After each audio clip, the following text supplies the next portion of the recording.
Are you making costly financial mistakes that could be costing you millions of dollars? Today, Rod and I are going to break down the three biggest mistakes the high income earners make, and most importantly, how to avoid it. Mistake number one, and this is critical, it's an over reliance on traditional investment vehicles, traditional investments in general.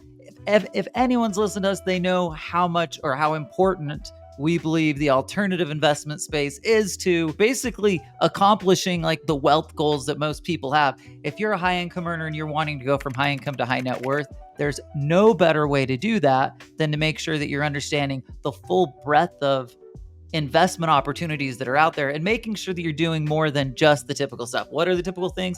I'm talking about things like putting money in my 401k or defined contribution plans.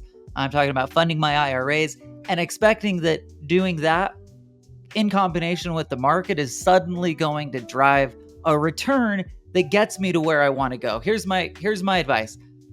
Don't do it that way because you'll end up in a place that you don't want to be. You'll end up with a bunch of cash that's going to be taxable when you use it, and you're going to have a lot of questions as to how long it's going to last. So for that reason, we're adamant that you've got to bring in the alternative space. There are different tax advantages that you can get in the alternative space that you can't get from the traditional side. And I'm talking about tax savings. So you might be thinking, well, gee, when I put the money into the 401k, I'm not paying tax on it. That means there's got to be some sort of tax advantage to it, right?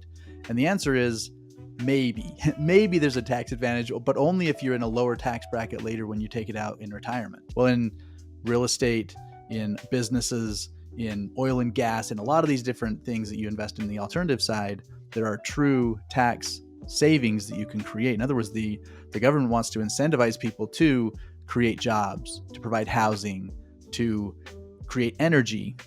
So they give tax breaks to people who are out there making those things happen. Instead of paper asset in the form of a stock or a mutual fund, we're talking about you hold the real estate.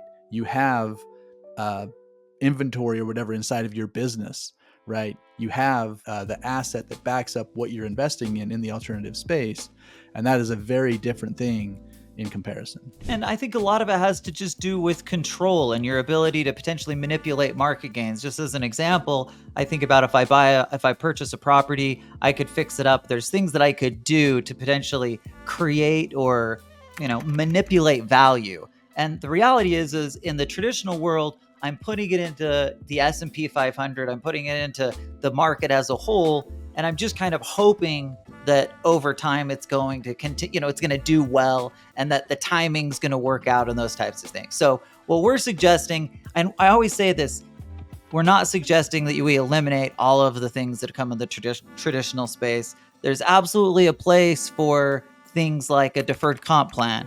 And yet, when we become over reliant on that, that's when it becomes really problematic, because we'll find that when it comes time to create that income stream that's going to last for as long as I live, even when I'm not working, well, suddenly I'm going to be kind of up the creek without a paddle, or at least I'm going to be staring at options that aren't very comfortable, that don't feel very good, right? And that's just what people like, the 4% rule. And we all know how we feel about the 4% rule. So mistake number 2, mismanaged leverage, is a big one because you can just get yourself into trouble, right? And there are extreme examples we can use, right? You go back to 2008. Well, why did a lot of people lose a lot of money then? Because they were investing in real estate as an example, but they were doing it almost exclusively using debt. In other words, the system was crazy enough that I didn't have to put much down. I could use debt to buy these properties and just keep rolling into the next. And so people became over leveraged. I'll tell you this, even if the bank is willing to lend you the money, you have to step back and say, is it worth it for me to take all that money to potentially become over leveraged? And I'm here to say leverage can be your friend. Our best ability to grow wealth is to use leverage, but we have to be careful, because if we get over leveraged, then it can just drag us down really quickly. And that's why leverage sometimes gets a bad name, right? We always talk about it, like you said, as like the ultimate wealth creation principle. It allows us to do things that no other principle is allowing us to do, right? We're literally creating something out of nothing, or creating a return out of nothing. Like, that's an incredible thing, right? And yet, if you go over that edge, it can just blow up, right? So that's the real issue. It gets a bad name because when the mistakes happen in it, the consequences can be really dire. We like to use a philosophy, we call it conservative leverage. So when we're talking about investing in real estate or using leveraged life insurance, we want to make sure that we're doing it in a conservative way so that there's really no way that I could ever find myself, creeping over that edge to a place where things can blow up or, I'm done. Yeah. It doesn't it's hard to come back from that. Correct. It doesn't have to be all one or all the other is what we're saying, right? Because there are gurus out there who say don't do anything with debt. All debt is bad no matter what.